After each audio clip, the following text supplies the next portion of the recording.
Hello दोस्तों, नमस्कार। मैं Ankit Sharma Clara classes one day examination में आपका हार्दिक स्वागत करता हूं। तो कैसे हैं आप सब लोग? आशा करता हूं आप सब लोग अच्छे होंगे, सुरक्षित होंगे और अपने घर पर रहकर अपनी पढ़ाई को अच्छे से कर रहे होंगे। देखिए, जो हम लास्ट क्लास में पढ़ रहे थे वहीं से आज हम स्टार्ट करेंगे। तो सबसे पहले आप इस क्लास को शेयर कर दीजिए, जितना हो सकता है उतना शेयर करिए, सभी तक ये क्लास पहुँचनी चाहिए। और भैया, क्लास अगर आपको अच्छी लगे तो लाइक करके जाना।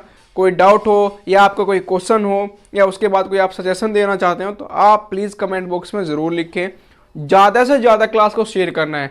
साथ में play store, Google play store से क्लारा क्लासेस वनडे एग्जामिनेशन का आप ऐप डाउनलोड कर लीजिए, वहीं पे आपको सारे क्लासेस मिल जाएंगे।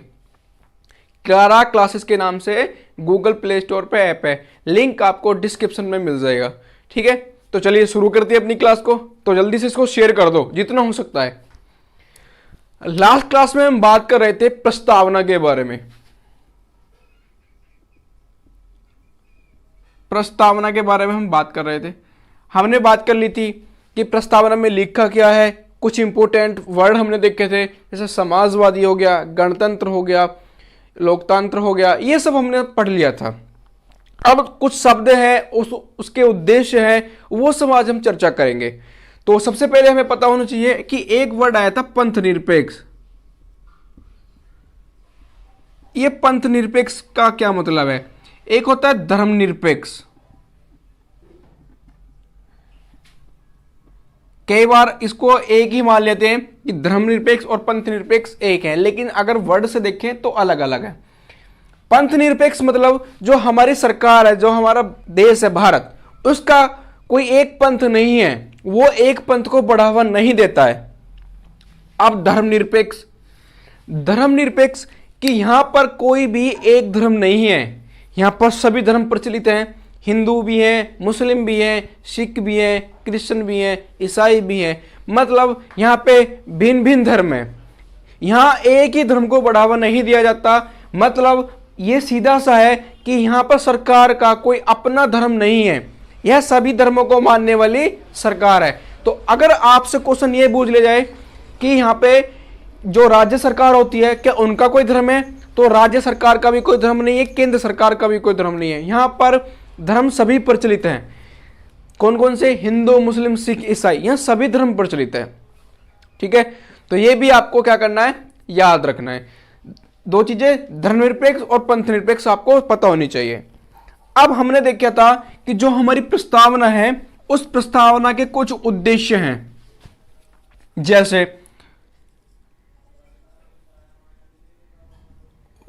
उद्देश्य में हमने क्या पढ़ा था? उद्देश्य इसके पढ़े थे हमने न्याय स्थापित करना, स्वतंत्रता स्थापित करना और समानता। ये सब हमने इसके देखे थे कि ये उद्देश्य हैं इसके। अब उद्देश्य में सबसे पहले पढ़ेंगे हम न्याय। बहुत ही अच्छा प्रश्न बनता है यहां से प्रस्तावना में कि हमारे संविधान की प्रस्तावना में या हमारे संविधान में कितने प्रकार के न्याय का उल्लेख है। तो कितने प्रकार के न्याय का उल्लेख है? 3 प्रकार।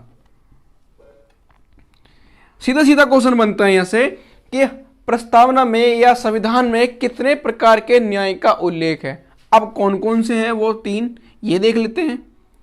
तो सामाजिक न्याय,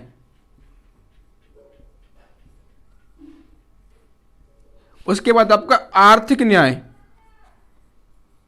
उसके बाद आपका राजनीतिक न्याय। आप इनको इन्हीं क्रम में लगाएंगे। कैसे?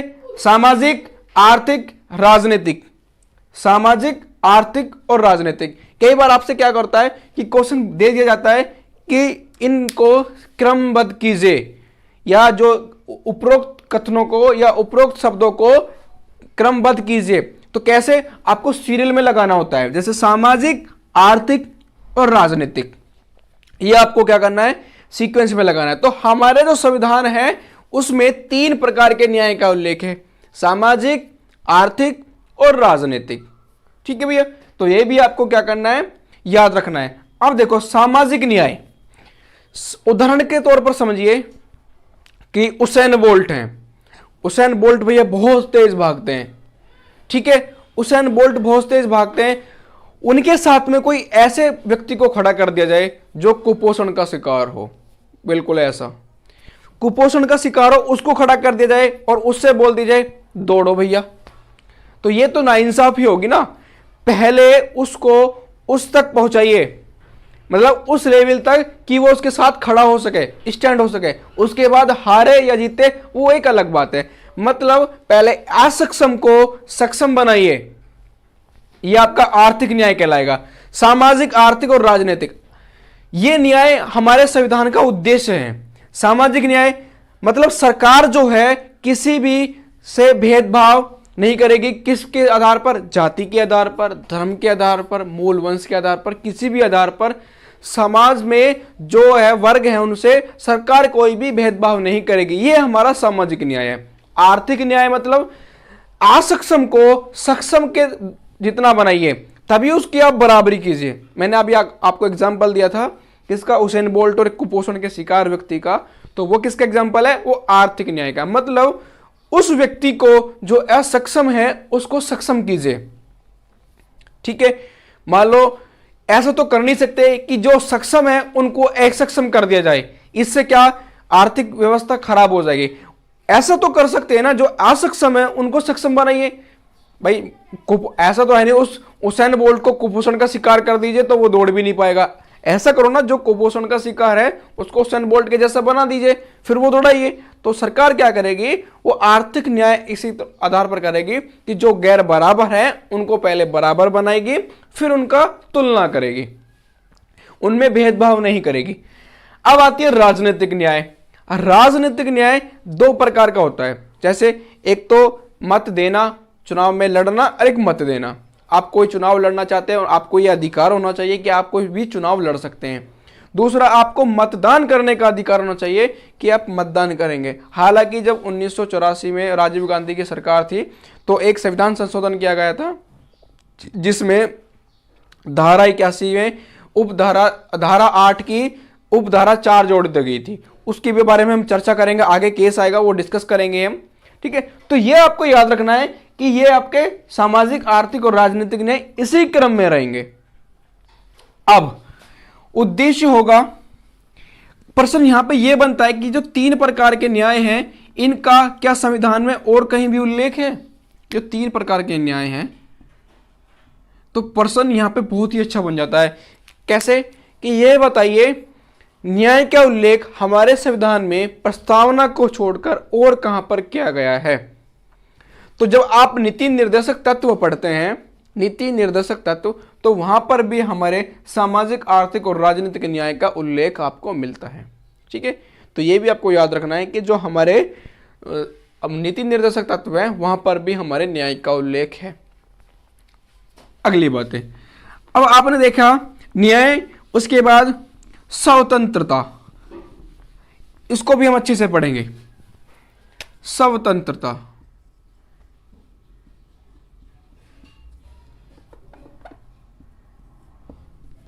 स्वतंत्रता, देखिए अगर हम प्रस्तावना की बात करें, प्रस्तावना में 5 प्रकार की स्वतंत्रता का उल्लेख है। कितने प्रकार की? 5 प्रकार की। कौन कौन सी है? विचार, अभिव्यक्ति, विश्वास, धर्म, उपासना। तो 5 प्रकार की स्वतंत्रता का उल्लेख है। कौन कौन सी? विचार, अभिव्यक्ति, विश्वास, धर्म और उपासना। तो प्रश्न यह बनता है कि हमारे संविधान की प्रस्तावना में या प्रस्तावना में कितने प्रकार की स्वतंत्रता का उल्लेख है? तो 5 प्रकार की स्वतंत्रता का उल्लेख है। कई बार प्रश्न यह पूछ लिया जाता है कि प्रस्तावना में कौन सी स्वतंत्रता का उल्लेख नहीं है, तो अभी चर्चा करेंगे। बिल्कुल अभी आपको मैं क्लियर कर देता हूं। तो पहले आपको इस सीरियल में याद रखना है, कई बार क्रमबद्ध भी आपसे करवा लेता है, वो क्रमबद्ध कीजिए। अगर हम बात करें संविधान की, देखिए प्रस्तावना की बात करें तो प्रस्तावना में 5 प्रकार की स्वतंत्रता का उल्लेख आपको मिला। लेकिन अगर हम संविधान की बात करें तो अनुच्छेद 19 आर्टिकल 19 का फर्स्ट, कितना? अनुच्छेद 19 का फर्स्ट पार्ट में देखें तो 6 प्रकार की का उल्लेख है, 6 प्रकार। अब यहां पे कौन सी स्वतंत्रता बढ़ जाती है भाई, यहां पे तो 5 प्रकार की है और यहां पे 6 प्रकार की है, तो छठी कौन सी स्वतंत्रता आ जाती है? भाषण व अभिव्यक्ति। भाषण व अभिव्यक्ति। भाषण व अभिव्यक्ति की स्वतंत्रता अनुच्छेद 19 के फर्स्ट आर्टिकल में आपको मिल जाती है। तो यह आपको याद रखना है कि स्वतंत्रता में जो है कौन कौन सी है? विचार, अभिव्यक्ति, विश्वास, धर्म और उपासना। अगर 6 स्वतंत्रताओं की बात करेगा तो भाषण व अभिव्यक्ति की स्वतंत्रता भी आपकी जुड़ जाएगी। ठीक है, अब देखिए और क्या क्वेश्चन बन सकता है। यहां से क्वेश्चन प्रकार पूछ सकता है, क्रमबद्ध करवा सकता है, इनमें से कौन सी नहीं है, तो ये भी आपसे पूछ सकता है। तो फटाफट इनको स्क्रीनशॉट ले ले करो, स्क्रीनशॉट ले ले करो इनका। हो गया, चलिए अब हम बात करेंगे स्वतंत्रता के बाद समानता की, क्योंकि हमारे जो उद्देश्य है वो न्याय स्थापित करना, उसके बाद स्वतंत्रता, फिर समानता। अब देखिए समानता, समानता का मतलब है अवसर की समानता। 2 प्रकार की समानता का उल्लेख है कहां पर? संविधान की प्रस्तावना में। अवसर की समानता और प्रतिष्ठा, यह आपको गिवन है इसमें समानता में। तो आपसे पूछेगा कि कौन कौन सी समानता है, तो अवसर की समानता और प्रतिष्ठा की समानता। सभी को समान अवसर, भेदभाव नहीं करेगा कोई सरकार, इसमें भेदभाव नहीं करेगी, सभी को समान अवसर प्राप्त होंगे। ये कहां लिखा है? ये लिखा है प्रस्तावना में समानता के रूप में। अब प्रश्न यहां पे ये तो सिंपल प्रश्न हो गया कि कौन कौन सी आपने याद कर लिया, लेकिन इसके विपरीत अगर क्वेश्चन यह पूछ ले कि हमारे संविधान में समानता का उल्लेख प्रस्तावना को छोड़कर और कहां पर किया गया है, तो मेरे हिसाब से यहां पे काफी स्टूडेंट्स जो वो सोच विचार में पड़ जाएंगे और बुझेंगे कि कहां पर है। तो एक हमारे संविधान का आर्टिकल है अनुच्छेद 16। अनुच्छेद 16 ये जो आर्टिकल है ये हमारी समानता से संबंधित है। तो अवसर की समानता अनुच्छेद 16 में भी है और आपका प्रस्तावना में भी है। तो अगर आपसे पूछ ले कि अवसर की समानता का उल्लेख और कहां पर किया गया है, तो आपको बताना होगा अनुच्छेद 16 में भी किया गया है, साथ में प्रस्तावना में भी। अब देखिए स्वतंत्रता, समानता आपने पढ़ लिया, आपने पढ़ा न्याय। एक शब्द इसमें बहुत इंपॉर्टेंट आता है, बंधुत्व। कौन सा? बंधुत्व। अब हम बंधुत्व के बारे में चर्चा करेंगे। किसके बारे में? बंधुत्व।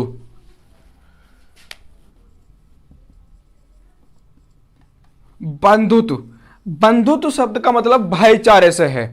भाईचारा मतलब आपस में एक दूसरे में भाईचारा होना चाहिए, तभी एक अच्छे राष्ट्र का निर्माण होगा। ऐसा तो है नहीं कि एक दूसरे को देख के ईर्ष्या करेंगे तो वो हमारा एक अच्छा राष्ट्र होगा, नहीं।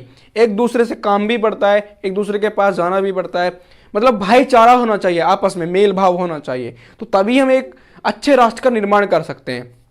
यह शब्द आपको मिलता है प्रस्तावना में, इतना ठीक है।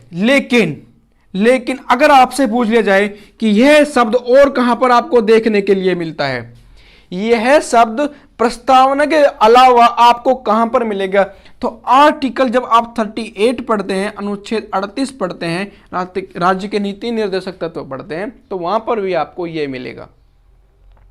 ठीक है, आर्टिकल 38 में भी बंधुत्व शब्द का उल्लेख है। ये आपसे पूछ लिया जाता है कई बार। अब जो क्वेश्चन का ट्रेंड चल रहा है वो इसी प्रकार के चल रहा है कि वो क्वेश्चन डायरेक्ट सिंपल से नहीं पूछता है कि अनुच्छेद ये क्या है, अनुच्छेद 52 के बारे में एक्सप्लेन कर दीजिए, अनुच्छेद 62 किससे संबंधित है, अनुच्छेद 75 किससे संबंधित है, 79 किससे संबंधित है। इस तरह के क्वेश्चन बहुत कम पूछे जाते हैं, क्योंकि अब जो क्वेश्चन पूछ रहा है वो डेप्थ से पूछ रहा है, गहराइयों से क्वेश्चन बन रहे हैं। ठीक है, तो आपको याद रखना है कि बंधुत्व शब्द का उल्लेख प्रस्तावना के साथ साथ आर्टिकल 38 में भी है। अब हमने एक चीज पढ़ी थी, वो बताता हूं मैं आपको। जैसे तीन शब्द आप देखेंगे कौन कौन सी प्रस्तावना में, स्वतंत्रता,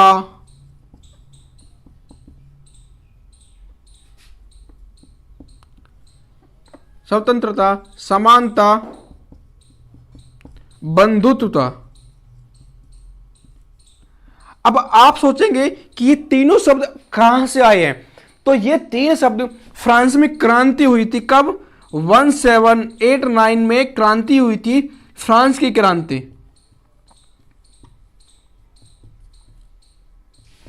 तो ये फ्रांस की क्रांति के नारे थे स्वतंत्रता, समानता और बंधुत्वता। तो आपको याद रखना है कि फ्रांस की क्रांति के नारे कौन से थे। ये प्रश्न लूसेंट में भी गिवन है आपको और कई बार एग्जाम में पूछा भी गया है। ये जो कथन है स्वतंत्रता, समानता, बंधुत्वता कहां से लिए गए हैं, तो फ्रांस की क्रांति के नारे थे, ये वहां से लिए गए हैं। ठीक है, चलिए अब आपकी प्रस्तावना से जुड़े कुछ विवाद भी हैं, उन विवादों पर भी चर्चा करेंगे क्योंकि क्वेश्चन वहां से भी बनते हैं। प्रश्न यहां पे ये बनता है, सबसे पहले उठा था कि क्या हमारी प्रस्तावना संविधान का अंग है या नहीं। जो हमारी प्रस्तावना है ये हमारे संविधान का अंग है या नहीं, अंग है या नहीं। तो इससे जुड़े काफी सारे विवाद हैं, तो एक एक करके विवाद की हम चर्चा करेंगे। देखिए 1960 का बैरोबारी विवाद, 1960 का बैरोबारी विवाद, इस पे काफी अच्छी चर्चा होगी। उसके बाद हम देखेंगे केशवानंद भारती वर्सेस केरल राज्य। ठीक है, तो 1960 का बैरोबारी विवाद क्या है। देखिए 1960 की बात है तो पश्चिम बंगाल के जलपाईगुड़ी जिले के बेरुबारी थाने का ये मामला है। तो उसका कुछ क्षेत्र पाकिस्तान को देने के संदर्भ में बात कही गई। तो उस समय राष्ट्रपति ने, जो सर्वोच्च न्यायालय है, उससे एक आर्टिकल 143 के फर्स्ट के अकॉर्डिंग, अनुच्छेद 143 के फर्स्ट के अकॉर्डिंग सर्वोच्च न्यायालय से परामर्श मांगा कि यह हमारे आधारभूत या प्रस्तावना का तो उल्लंघन नहीं है कि अगर हम किसी को ये जमीन दे दें तो यह हमारी प्रस्तावना का तो उल्लंघन नहीं करेगा। तो इसमें जो सुप्रीम कोर्ट था उसका निर्णय आया कि इस संदर्भ में संसद और सरकार कानून बनाकर आधिपत्य कर सकती है। इसमें उसका मतलब किसका, प्रस्तावना का कोई भी मतलब इस तरह का कोई भी हानि नहीं होगी, आधारभूत संरचना का उल्लंघन नहीं होगा। तो 1960 के मामले में सर्वोच्च न्यायालय ने यह क्लियर कर दिया कि जो हमारी प्रस्तावना है वो संविधान का भाग नहीं है। जब संविधान का भाग नहीं है तो उसका आधारभूत उल्लंघन कैसा है। तो उसने कहा कि आधारभूत का उल्लंघन नहीं है, यह केवल संविधान निर्माताओं ने यह के लिए रखा गया था कि यह हमारे संविधान को वृहद दृष्टि प्रदान करता है, मतलब उसकी बड़ी व्याख्या करता है। यह कहा सुप्रीम कोर्ट ने 1960 के बेरुबारी विवाद में। इसके 13 साल बाद, ठीक 13 साल बाद केशवानंद भारती वर्सेस केरल राज्य में 13 न्यायाधीशों की पीठ बैठी थी। उस समय जस्टिस जी सीकरी जो आपके चीफ जस्टिस हुआ करते थे, 13 न्यायाधीश की पीठ बैठी और 7-6 से ये निर्णय आया कि हमारे संविधान की प्रस्तावना जो है वो संविधान का अंग ही नहीं बल्कि आधारभूत संरचना भी है, उसके बिना हमारा संविधान अधूरा है। तो वहां उस मामले में ठीक 13 साल बाद अपने न्याय को, जो उन्होंने फैसला सुनाया था, उसको पलटकर उसका उल्टा फैसला कर दिया है कि हमारे संविधान की प्रस्तावना बिल्कुल महत्वपूर्ण अंग है, हमारे संविधान का एक बहुत ही महत्वपूर्ण हिस्सा है, इसके बिना संविधान अधूरा है। उसके बाद LIC भारत बनाम LIC वाला मामला 1995 का जो है, उसमें भी यही क्लियर आपने देखा होगा कि जो मुकदमे का आपका फैसला आया उसमें भी यही कर दिया कि जो प्रस्तावना है वो भी हमारे संविधान का भाग है, और आज भी यही है। तो अगर आपसे कोई पूछ लिया जाए कि बैरोबारी विवाद क्या था, तो पश्चिम बंगाल का जो जलपाईगुड़ी जिला है उसका थाना था बैरोबारी, उसका ये मामला है। तो इसमें क्या क्लियर बोल दिया गया था कि यह हमारे संविधान का भाग नहीं है। लेकिन 1973 की बात अगर हम करें तो क्लियर बोल दिया केशवानंद भारती वर्सेस केरल राज्य 1973 में कि हमारे संविधान का पार्ट है। तो आपको याद रखना है क्वेश्चन कैसे इन केस से क्वेश्चन बनता है।